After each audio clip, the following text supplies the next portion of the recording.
কাকে কল করছো? বয়ফ্রেন্ড? মা।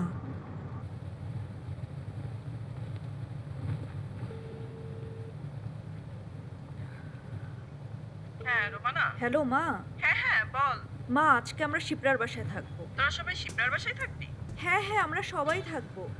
আচ্ছা মা রাখলাম আমি। আচ্ছা ঠিক আছে, সাবধানে থাকিস। বাই। বাই। আচ্ছা, আমি একটু ফার্মেসিতে নামবো। কেন? ওই একটা ওষুধ কিনতে হবে। কিসের ওষুধ? গ্যাস্ট্রিকের ওষুধ।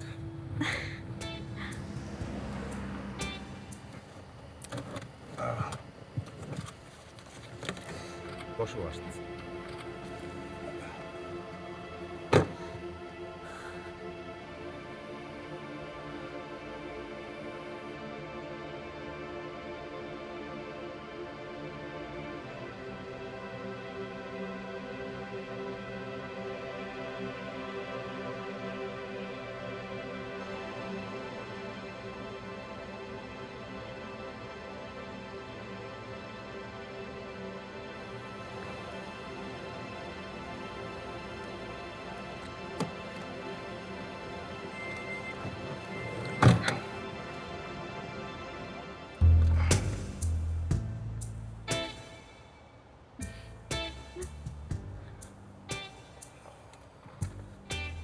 বেশি বেশি গ্যাসের ওষুধ কিনে রাখতে পারো না?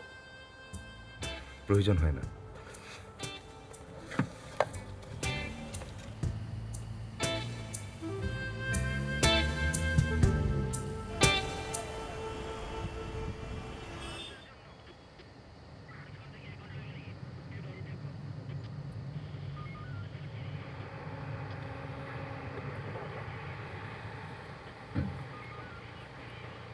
কোথায় থেকে আসছেন?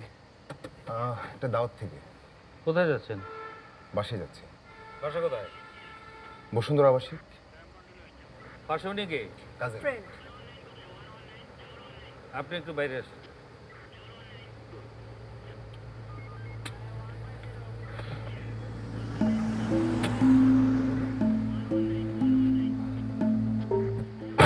বলেন। লাইসেন্সটা নিয়ে আসেন। আচ্ছা, একটু কাগজপত্রগুলো দাও। এই যে এখানে, এটা এটা এগুলো। কি ব্যাপার সার্জেন্ট সাহেব? মানে কোনো ভেপি মুভমেন্ট আছে? কোথা থেকে আসছেন বললেন? দাওয়াত থেকে। দাঁত কোথায় ছিল? ধানমন্ডি। ধানমন্ডি। ধানমন্ডি থেকে বসুন্ধরা হয়ে, বসুন্ধরা তো অনেক পেছনে ফেলে এসছেন, উত্তরা দিয়ে ঘুরে যাচ্ছেন কেন? ওর ফ্রেন্ডের বাসায় যাওয়ার কথা, তো ওখানে যাবে না, তাই একসাথে আর কি যাচ্ছি বাসার দিকে। আপনার বাসায়? উনিও? না মানে ওর বাসা আমার বাসা একসাথেই, বসুন্ধরায়, তাই একসাথে যাচ্ছি। ম্যাডাম আপনার বাসা কোথায়? উত্তরা। আপনার বাসায় একটা ফোন করেন তো, আমি কথা বলবো। কিন্তু কেন? কারণ আপনাদের আচরণ সন্দেহজনক। আপনার কথার সঙ্গে ওনার কথা মিলছে না। মানে কি? আমার বাসায় ফোন কেন করতে হবে? আর আমার আচার আচরণ বা আমাদের আচার আচরণ সন্দেহজনক মানে আপনি কি বলতে চান? মানে রাত করে দাওয়াত খেয়ে বাসায় ফেরা যাবে না এমন কি কোথাও লেখা আছে? ফোন দিতে হবে কারণ মেয়ে রাত 12টার পর কোথায় যায় না যায় সেই খবর ওনারা রাখেন কিনা সেটা জানার জন্য। আর আপনি যদি যেতে না চান তাহলে আমার সাথে থানায় যেতে হবে, বাকিটা আমরা জেনে নেব। ভাই কি শুরু করছেন বলেন তো? কি শুরু করুন? আপনারা কি শুরু করছেন? আপনারা মেয়ে নিয়ে রাত বিরেতে ঘুরে বেড়াবেন, অকারেজ করবেন, আর সমস্ত ঠেলা এসে পড়বে আমাদের উপরে। হ্যাঁ চলেন থানায়, চলেন চলেন চলেন। আরে রাখেন ভাবি কাগজ।